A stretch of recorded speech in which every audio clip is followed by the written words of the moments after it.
June 2025, a democracy that had spent 6 months in constitutional chaos held an election and produced a winner. Israel and the United States launched strikes that destroyed Iran's nuclear facilities and shook the foundations of the Middle East order, and the United States lifted the sanctions that had strangled Syria for a generation, clearing the way for a country to begin rebuilding from the wreckage of a 14-year civil war. 3 events, 3 resets. South Korea arrived at June 3 having spent 6 months without a permanent president. Yoon Suk-yeol's martial law declaration in December, his impeachment, and his removal by the Constitutional Court in April had left the country's executive branch in suspension. The snap election called to resolve the crisis was held on June 3 and delivered a result that completed the story the Constitutional Court had started.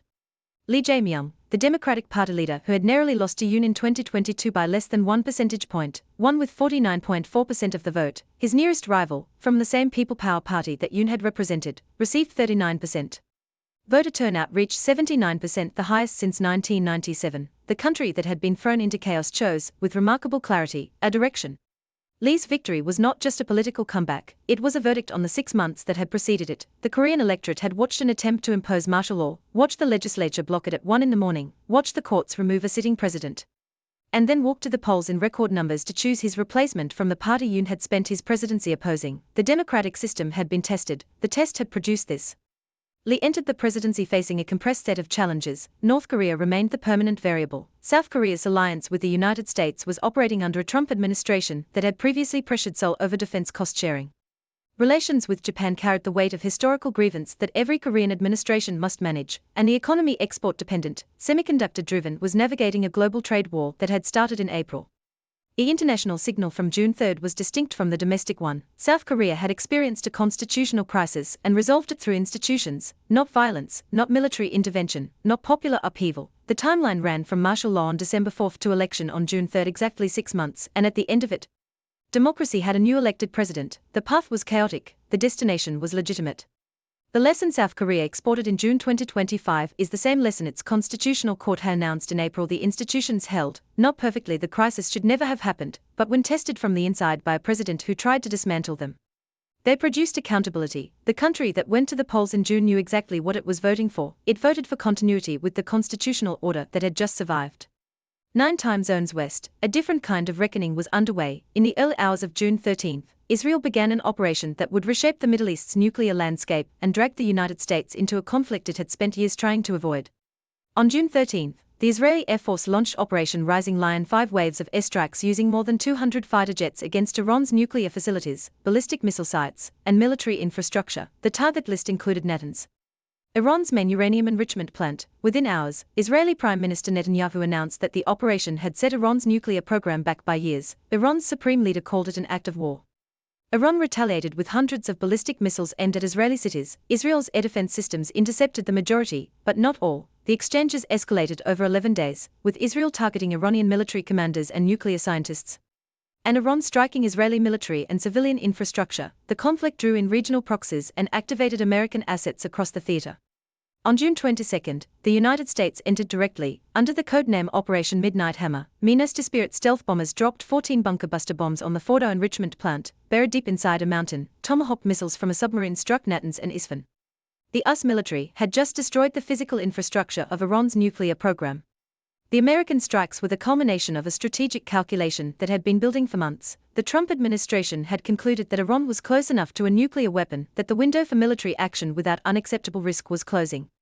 The decision to join Israel rather than restrain it reflected a fundamentally different theory of deterrence than any American administration had applied to the Iran nuclear question since 2003. On June 24, a ceasefire was announced. The 12 days of conflict had destroyed or severely damaged Iran's known nuclear facilities, killed a number of its senior military commanders and scientists, and degraded its ballistic missile inventory. The damage assessment was stark. Military analysts estimated the strike set Iran's nuclear program back by 1 to 2 years, assuming Iran still had the infrastructure and personnel to restart. The 12-day war did not resolve the Iran nuclear question, it transformed it. Iran's program had been physically disrupted, but its intent and the knowledge of its scientists, the memory of its engineers survived. The ceasefire was a military pause, not a diplomatic settlement. The question of what Iran would do next, and what the US and Israel would do if Iran moved to reconstitute, was simply deferred to a later confrontation that no agreement had yet prevented.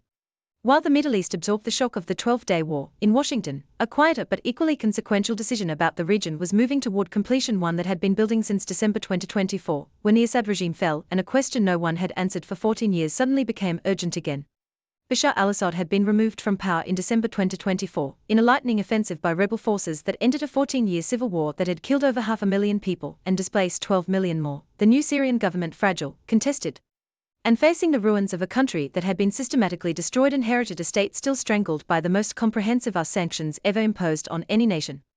On May 13, President Trump announced he would lift sanctions on Syria. On June 30, he signed the executive order. The sanctions had been designed for a different Syria, the Assad Syria, the one that used chemical weapons against its own population and coordinated with Iranian proxies and enabled the conditions for ISIS. That Syria no longer existed. The question was whether the infrastructure of punishment had any place in the new one. The case for lifting was straightforward. Every dollar of investment blocked by sanctions was a dollar not going into rebuilding hospitals, water systems, power grids, and housing for millions of displaced Syrians who wanted to return home. The sanctions had achieved their purpose. The pressure they were designed to create had contributed to a political environment in which the Assad government's support eroded. Maintaining them served no one but the rebel. The case against was also real. The new Syrian government included factions with histories that Western governments had designated as terrorist organizations. The transition was fragile, lifting sanctions without conditions, without verified progress on minority rights, without counterterrorism guarantees, without accountability for the crimes of the previous government, risked rewarding disorder with reconstruction resources that could reinforce whoever held power rather than helping the people who had survived it. The executive order came with reporting requirements, periodic updates to Congress on Syria's progress on human rights, counterterrorism, and minority protections. Whether those reports would produce meaningful accountability or become bureaucratic formalities was a question for the future. The sanctions were lifted. Bashar al-Assad and his associates remained personally sanctioned. Syria, the country, was no longer the target. Syria, the regime, was gone.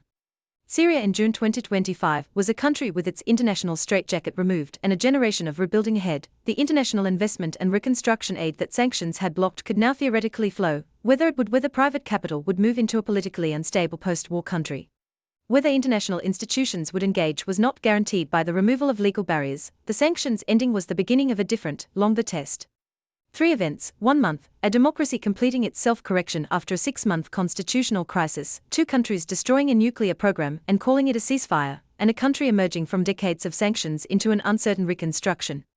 June 2025 was a month of endings and the questions that come after: what a country does with its democracy once the institutions save it, what the Middle East does after the strikes, what Syria does with the freedom to try.